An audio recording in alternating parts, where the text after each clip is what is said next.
Жұмыртқаның адам ағзасына берер пайдасы мол екенін бұрыннақ белгілі.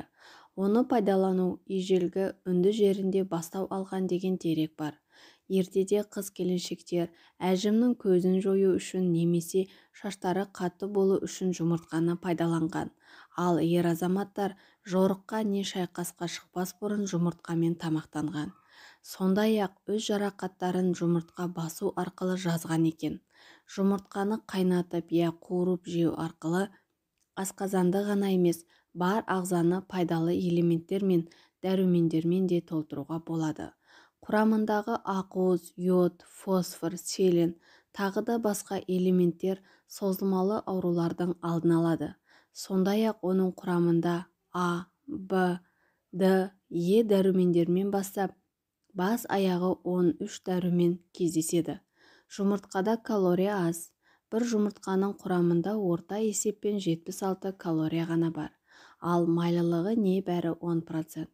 Жұмыртқа ағзадағы холестерин мөлшерін төмендетіп, жүрек, жүйке және онкологиялық аурулардың пайда болуына жол бермейді.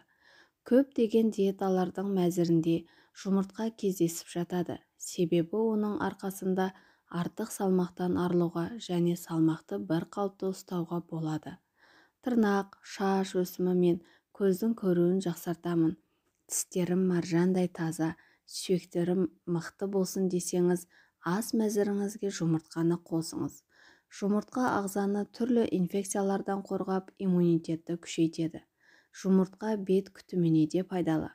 Бір жұмыртқа мен бір ас қасық балды араластырып бетіңізге жағып, 15-20 минут жатып демалыңыз.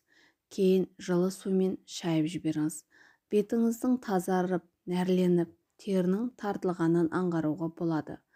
Жұмыртқаның сарысын шашыңызға жағып, 1-1,5 сағаттан кейін жылы сумен жуып жіберіңіз. Бұл ем шашыңыздың жылтыр болып, алдағы күндері ұштанбауына жол ашады.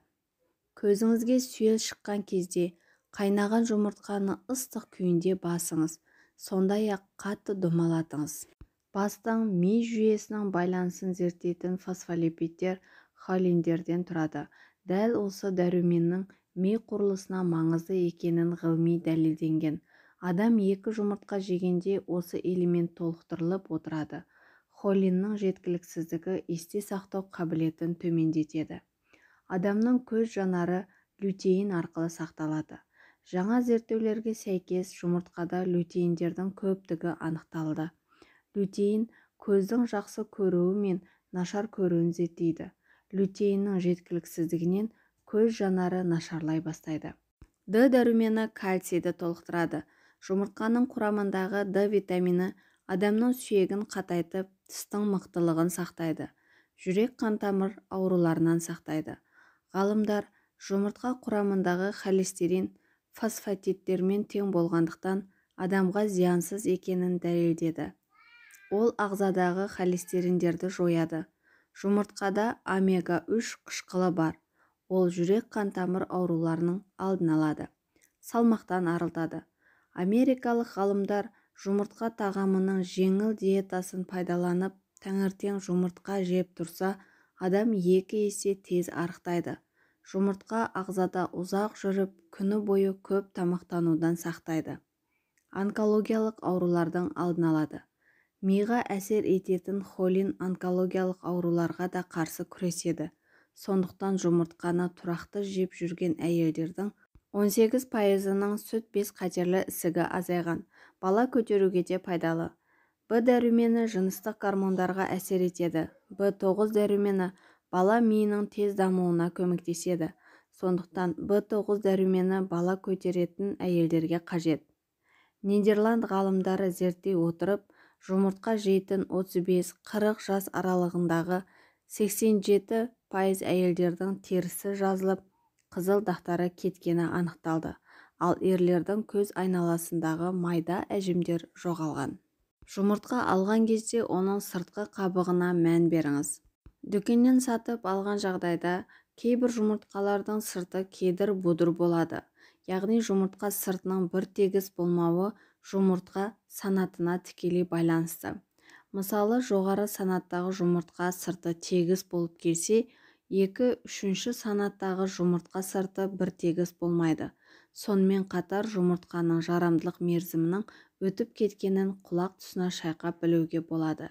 Егер шайқағанда шылқылдаған судың дауысы естілсе, онда ол жұмыртқа жеуге жарамсыз. Сонымен қатар тағы бір жолы жұмыртқаны суға салған кезде су бетіне қалқып шықса, онда ол көп уақыт тұрып қалған жұмыртқа деген сөз. Осылайша үй жағдайында жұмыртқаны тексеріп көруге болады. Сонымен қатар жұмыртқаны тұтынғанда ескеретін бірнеше дүние бар. Ең бастысы жұмыртқаны шекедей жемеген дұрыс. Жоғарғы температурада қайнағанда жұмыртқадағы бактериялар жойылады. Сонымен қатар жұмыртқаны қайнатқанда оның толық піскенін мұқият қарау қажет.